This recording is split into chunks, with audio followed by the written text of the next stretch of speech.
Somehow or other, on the Tuesday that Ken died, I decided that I had to go into town to go and register his death. And I was walking through town and I wanted to scream at people. I wanted to stop them from laughing and say to them, don't you realise what's just happened? You shouldn't be happy. Nobody tells you that that's grief. And the other thing was, for weeks after I'd lost Ken, I really felt really hostile to couples. Anybody, male, female, whoever, that were together, and if somebody hugged somebody else, just in town, and a guy gave his girlfriend a kiss, I would be absolutely distraught, and I couldn't understand. It just wasn't fair, because I couldn't do that anymore. And again, I realised that was grief. She had made it clear to me that she was not to be cremated. I said, but I want to be buried at home. And she gave me a bit of an old-fashioned look, and I said, I don't want to go down to the churchyard in the village and spend the rest of my time with a lot of old people I didn't know. And she looked at me and said, do you mean that? And I said, yeah, of course I do. And that was the only moment where I believe that she fully understood that she was dying. So that was the decision made, that somehow I would have her buried at home. And to my amazement, it was actually a very simple process. We wanted to conduct it in a way that we wanted, that we knew she wanted, and everybody else that came wanted to be part of it. That Friday, when I knew he'd gone, and Adrian was with me, and we just sat there together and sobbed.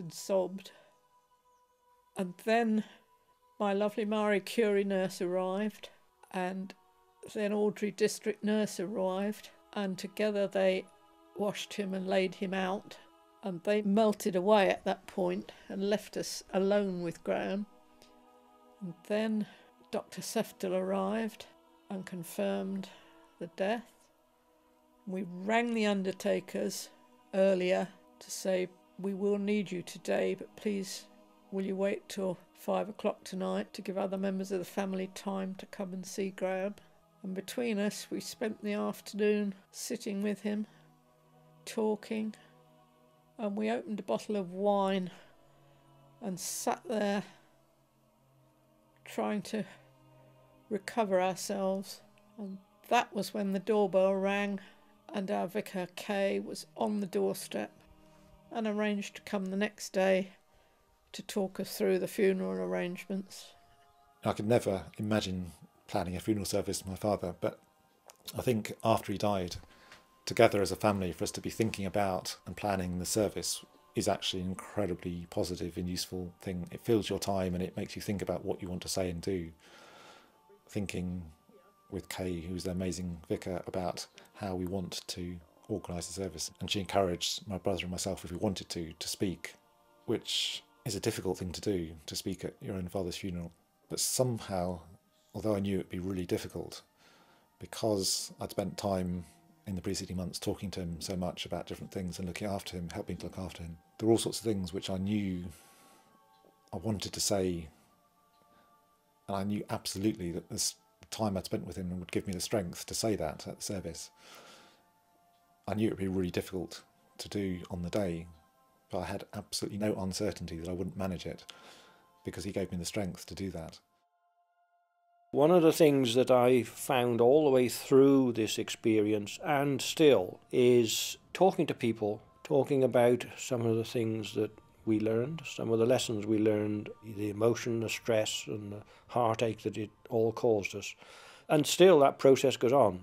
I still have regular conversations with all sorts of people where they ask me questions, where we talk over some of the more painful moments. And I find that it's a very important part of the recovery process, I suppose it is. I don't think we can put any logical reason as to why it's happened, but it's important to me that I try and get my mind sorted out and put some of the emotions to bed, I suppose, that they're still floating around in my mind and I'm not really sure where they need to go. But by talking it over with people is very important, and it has helped a lot. There's no doubt that these people giving me a bit of their time has been a huge benefit. I suppose everybody takes different times for grieving and for getting over the feelings of losing somebody. I was all prepared to up sticks and move away because that's what I thought I needed to do. Luckily, I couldn't sell the house, and it meant staying around for a while. A year on, I realised that would have been the worst thing to have moved away. And I'm putting that down to grief. After the funeral, I went the entire night without sleeping one single wink. And I think that's the first time ever in my whole life. I was reliving the crematorium. I was thinking about all the things that people had said to me. And it's taken quite a while. I'm not really back to proper sleeping pattern yet. I seem to dodge about from one thing to another. And then I think, oh, I haven't put the washing machine on. And then I realise I don't need to. I'm not washing sheets and things every day like I was. And that's not really quite like me. I usually get stuck into something and sit at it till I finish. I haven't cried about losing Ken, I don't think, for probably 6 months or so now. But I still feel inside the screaming, what I call the screaming, where I just want to stand up and yell and shout. Losing somebody doesn't get easier. Learning how to cope with losing them does. And now I've got my new house and things are looking good. But it doesn't mean I'll miss Ken any less. I still talk to him all the time. And I ask him about everything all the time. I ask his advice. I feel daft when I do it.